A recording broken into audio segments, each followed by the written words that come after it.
दुर्योधन जैसी गलती आप कभी मत करना। मैं सच कह रहा हूं। भगवान श्री कृष्ण ने दुर्योधन से पूछा था, अर्जुन भी वहीं खड़े थे, कि तुम्हें क्या चाहिए बताओ, मेरी सेना चाहिए या मैं चाहिए। तो दुर्योधन के मन में लालच आया। दुर्योधन ने कहा कि मुझे तो आपकी सेना चाहिए, क्योंकि बहुत सारे लोग होंगे और जब पांडवों के खिलाफ लड़ेंगे तो पांडवों को पता लगेगा। आपकी मजबूत सेना चाहिए। और दुर्योधन बड़ा खुश हुआ था वो पाकर के। उसे लगा था वाह, जीत लिया मैंने सब कुछ। अर्जुन के हिस्से आए थे कृष्ण, और जीत तो आपको पता है किसकी हुई थी। ये गलती हम रोज करते हैं। ये प्रसंग सुनिए और इसे समझिए। हरे कृष्ण दोस्तों, मैं हूं अनुज शर्मा। एक भक्त थे राधा रानी के, अद्भुत भक्त थे, अनन्य भक्त, भजन गाते थे।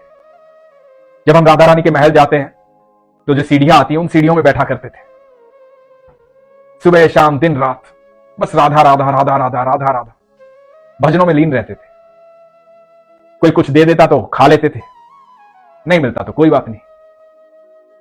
ब्रजदास अपनी भक्ति में लीन रहते थे और राधा रानी के पास आने वालों की तो भीड़ लगी रहती है। एक दिन एक बड़े सेठ आए। बड़े सेठ ने देखा कि ये अलग ही भक्त है, कितने सुंदर भजन गाता है, लीन रहता है भक्ति में। जब मैं अंदर दर्शन करने गया था तब भी भजन गा रहा था, अभी बाहर आया हूं तब भी भजन गा रहा है। किसी से भिक्षा भी नहीं मांग रहा, किसी से कुछ चाह भी नहीं रहा है, सुंदर भजन गा रहा है। सच्चा भक्त है राधा रानी का। तो सेठ ने ब्रजदास को 100 रुपए दिए। बात बहुत पुरानी है, उस समय के 100 रुपए लाख रुपए के बराबर होते थे। 100 रुपए दिए। ब्रजदास की आंखें खुली। ब्रजदास ने 100 रुपए का नोट लेकर के माथे से लगाया। सेठ भी मुस्कुराते हुए चले गए। अब ब्रजदास ने सोचा कि 100 रुपए का नोट मैं पहली बार देख रहा हूं। जीवन में इतना बड़ा नोट तो देखा ही नहीं, इतने सारे पैसे तो एक साथ देखे ही नहीं, और कोई सेठ मुझे देकर चला गया। ये तो बड़े कमाल की बात है। क्या करूंगा इस 100 रुपए का। इससे पहले कभी पैसे से कोई वास्ता ही नहीं था। भोजन मिल ही जाता था, भजन और भोजन, बस यही था जीवन। अब 100 रुपए का नोट आ गया। भजन तो वहीं टूट गया जहां 100 रुपए का नोट आ गया। भोजन की चिंता रही नहीं। सोचने लगे क्या करूंगा। वहां से अपना झोला उठाया, वहां से नीचे उतरने लगे। सोचते रहे क्या करूंगा। मन में आया कि 50 रुपए से खाता खुलवा लेता हूं बैंक में, और बाकी 50 रुपए में नए वस्त्र खरीदूंगा, अच्छा भोजन खाऊंगा, मर्जी के होटल में जाऊंगा, वहां भोजन खाऊंगा, बढ़िया खाना खाऊंगा। बहुत सारे पकवान खाने हैं। बहुत सारी इच्छाएं थी जो उस 50 रुपए में पूरी होनी थी, और 50 रुपए बैंक में जमा होने थे। उन इच्छाओं के बीच में उलझे उलझे उलझे उलझे सारा दिन हो गया। रात्रि बीत गई। रहना सोना कहां था, वहीं सीढ़ियों से नीचे, क्योंकि अब तक तो राधा रानी की सेवा की थी, राधा रानी का नाम ही जपा था, और कुछ किया ही नहीं था। आश्रय की कभी आवश्यकता महसूस ही नहीं की थी, क्योंकि महारानी के महल में रहते थे, राधा रानी के महल में रहते थे। अपने ऊपर हमेशा राधा रानी की छत्र छाया महसूस करते थे। लेकिन कल दोपहर से लेकर के पूरा दिन और आज पूरी रात बीत गई। उस 100 रुपए ने बड़ा परेशान किया ब्रजदास जी को। इतने परेशान हो गए कि समझ में कुछ नहीं आ रहा था। सारी रात नींद भी नहीं आई थी। फिर 100 रुपए के नोट को गौर से देखा, महल की तरफ जाने वाली सीढ़ियों को देखा।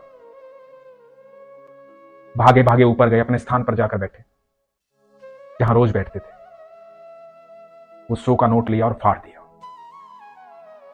और जोर से रोने लगे। राधे राधे चिल्लाने लगे। बोले राधा रानी क्षमा करना, जब से ये 100 का नोट आया था एक बार भी आपका नाम नहीं लिया। आपको कैसे भूल सकता हूं मैं। मेरी जुबान पर आपका नाम ही नहीं है, मेरे ख्यालों में आपका नाम ही नहीं है, मेरे दिमाग में कुछ और ही चल रहा है। ऐसा नोट जो मेरी राधा रानी को मुझसे दूर कर दे, ऐसा नोट मेरे किस काम का।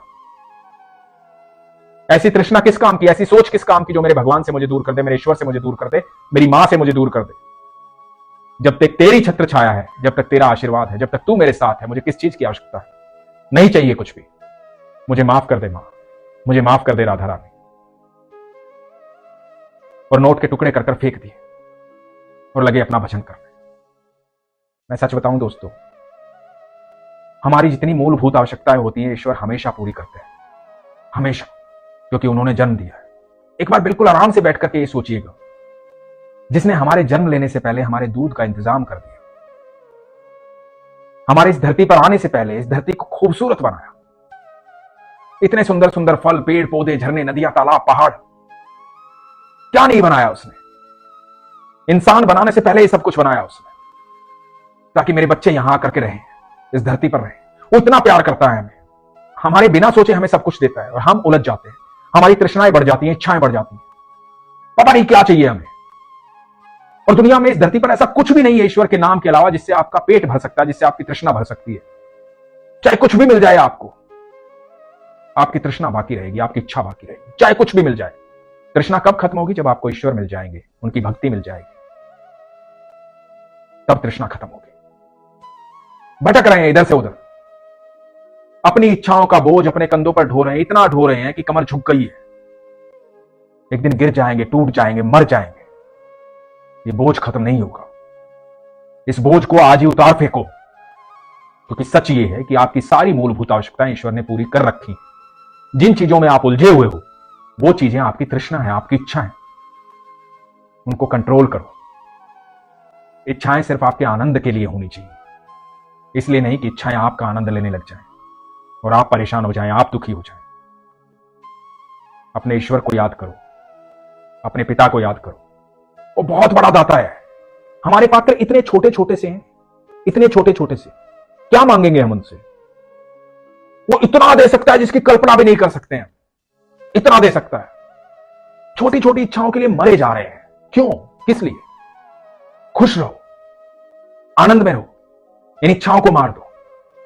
सच कह रहा हूं, नहीं तो इच्छाएं तुम्हारा भोग करेंगी, तुम इच्छाओं का भोग नहीं करोगे। इस सफर का आनंद लो, अपने ईश्वर पर विश्वास रखो। सच कह रहा हूं, वो किसी चीज की कमी नहीं होने देगा। इसलिए हमेशा कहता हूं, अपने विश्वास को मजबूत रखो, अपना ख्याल रखो। हरे कृष्ण।